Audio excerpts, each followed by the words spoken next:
يوم يفر المرء من أخيه وأمه وأبيه وصاحبته وبنيه সেদিন কিয়ামতের দিন তোমার ভাই তোমাকে পরিচয় দিবে না, তোমার মা তোমাকে পরিচয় দিবে না, তোমার বাবা তোমাকে পরিচয় দিবে না, তোমার স্ত্রী তোমার ছেলে সন্তান তোমাকে সেই দিন পরিচয় দিবে না।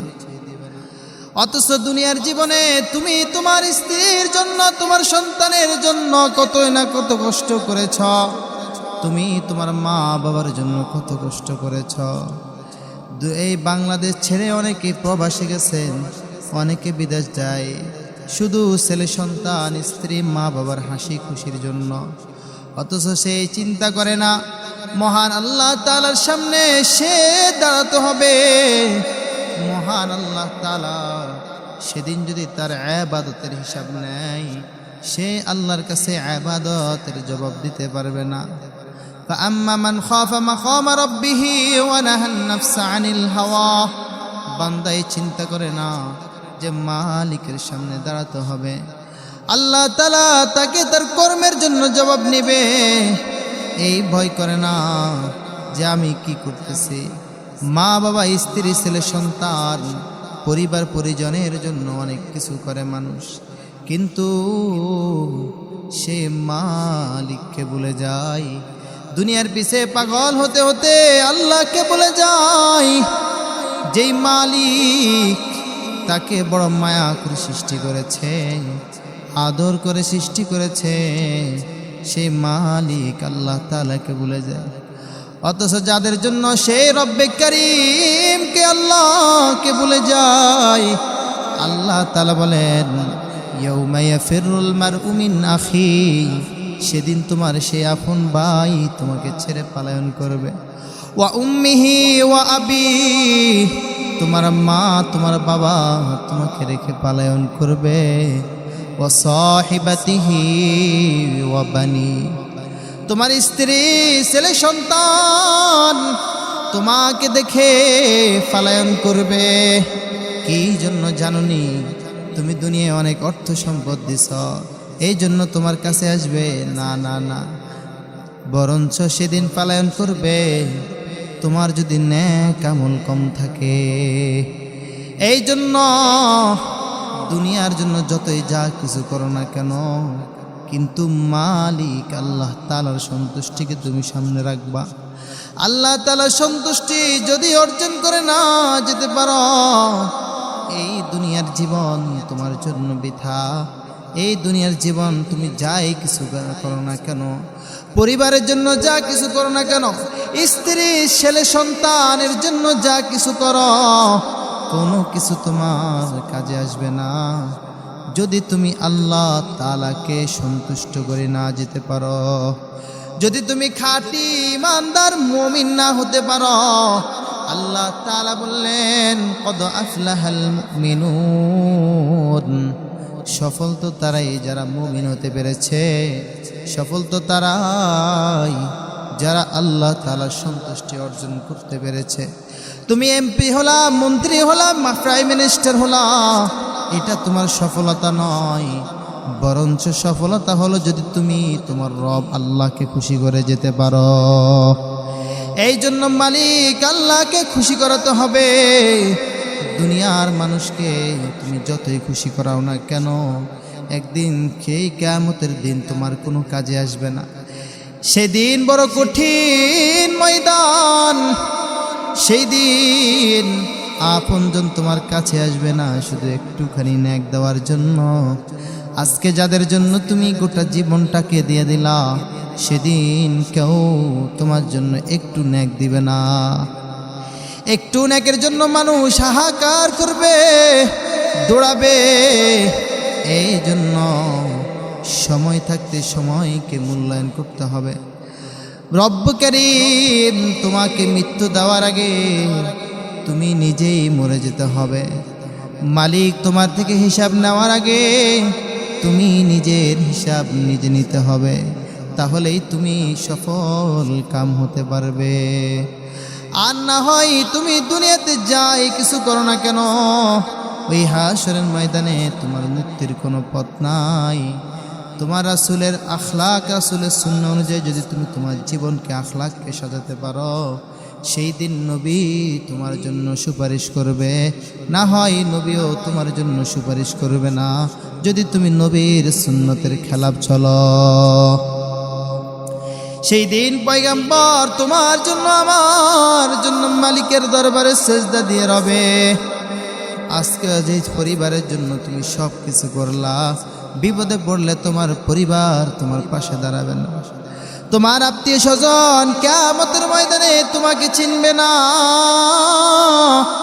অথচ সেই দিন পয়গম্বর আরবি সাল্লাল্লাহু আলাইহি ওয়াসাল্লাম নবী আমার আল্লাহর দরবারে উম্মতের কঠিন অবস্থা দেখিয়া নবী আমার আল্লাহর দরবারে সেজদা দিয়ে পড়ে রইবে, আর মালিককে ডাক দিয়ে বলবে, গো আল্লাহ, আমি তোমার জান্নাতে প্রবেশ করব না যতক্ষণ পর্যন্ত আমার একটা বান্দাও যদি জাহান্নামে যায়, যতক্ষণ পর্যন্ত আমার বান্দার ব্যাপারে ফয়সালা না হবে, আমি বন্ধু তোমার জান্নাতে যাইব না।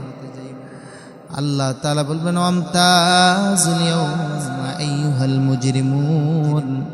কিয়ামতের ময়দানে যখন আল্লাহ তাআলা এই আয়াত পাঠ করবে, ও গুনাহগারের দলেরা, ও নাফরমানের দলেরা, আমতাজুল ইয়াউমা আইয়ুহাল মুজরিমুন, ও অপরাধীর দলেরা, তোমরা আজকে আলাদা হয়ে যাও, আমার ইমানদার বান্দাদের থেকে তোমরা আলাদা হয়ে যাও। এই কথা বলার সাথে সাথে জাহান্নামীরা উইরা উইরা ছিটা ছিটা জাহান্নামের দিকে পইরা যাবে।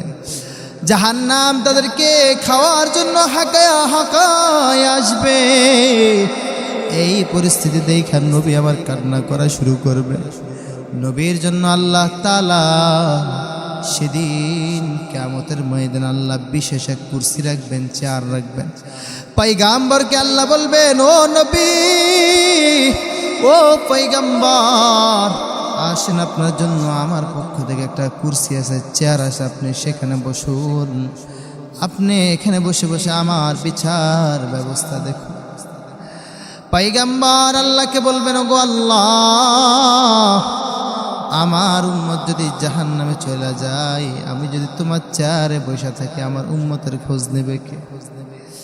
আমার উম্মতের খোঁজ নেবে কে? আমি যদি তোমার চেয়ারের মধ্যে বসে থাকি, আর যদি তোমার চেয়ার আমাকে জান্নাতে নিয়ে যায়, এখান দিয়ে আমার উম্মতের কি অবস্থা হবে? ওগো মালিক, আমার উম্মতের ফয়সালা হওয়ার আগ পর্যন্ত আমি তোমার চেয়ারে বসবো না। এটা হলো পয়গম্বরের মহব্বত, রাসূলের মহব্বত, রাসূলের ভালোবাসা। আজকে আমরা সেই পয়গম্বরকে ভুলে গিয়েছি। পয়গম্বরকে ভালোবেসেছেন হানজালা, এই জন্য গভীর রাতে স্ত্রীর সাথে ছিল, নতুন বিবাহ করলো বিবিকে রাইখা। সকাল ভোরবেলা যখন ভোর হওয়ার আগে আসলো, নবী উহুদের ময়দানে চলে গেলেন। নবী আমার শহীদ হয়ে গেলেন। হানজালা যখন এই কথা শুনল, হানজালার মন মানল না। হানজালা বিবিকে বলল, বিবি, আমি যাই, আমার নবী নাকি শহীদ হয়ে গেছে। বিবি স্বামীকে বলল, ও প্রাণের স্বামী, তোমার শরীরটা তো নাফাক, তুমি আগে পবিত্র হইয়া তারপরে তুমি যেদিকে যাও যাও। তুমি যদি যুদ্ধের ময়দানে যাইতে চাও যাও, আমার কোনো নিষেধ নাই। তুমি যদি তোমার বন্ধু মুহাম্মদুর রাসূলুল্লাহর জন্য চলে যাইতে চাও যাও, তবে এই নাফাক শরীরে যাইও না, একটু গোসল কইরা যাও। তুমি পবিত্র হইয়া তারপরে যেখানে খুশি সেখানে যাও। হানজালা জবাব দিল, ও বিবি, আমার বন্ধু মুহাম্মদুর রাসূলুল্লাহ শহীদ হইয়া যাইতেছে, আর আমি হানজালা যদি গোসলের অপেক্ষা করি, তাহলে নবীর মুহাব্বত কেমন দেখানো হলো। এই কথা বলে বিবিকে রেখে, নতুন বিবিকে ঘরে রেখে হানজালা দৌড় মেয়েরা যুদ্ধের ময়দানে চলে গেল। যুদ্ধে করতে করতে করতে করতে এক পর্যায়ে হানজালা শহীদ হয়ে গেল। নবী আমার রক্তাক্ত গুহার মধ্যে ছিল। নবী যখন যুদ্ধের চূড়ান্ত ফয়সালার কথা শুনলেন, জিজ্ঞাসা করল আমার হানজালা কোথায়? বিবিও যুদ্ধের ময়দানে সে স্বামীকে তালাশ করতে। চিন্তা করল আমার স্বামী তো গোসল করে নাই, আমার স্বামী তো অপবিত্র, নাকি যুদ্ধের ময়দানে গিয়া শহীদ হইয়া আবার অপবিত্র অবস্থায় কবরে চলে যায়। এই জন্য বিবি দৌড়মাইরা যুদ্ধের ময়দানে আসলেন। আয়েশা নবীকে বললেন, ওগো পয়গম্বর, আমার স্বামী হানজালা কোথায়? আমার স্বামী তো নাপাক শরীরে যুদ্ধের ময়দানে চলে এসেছে।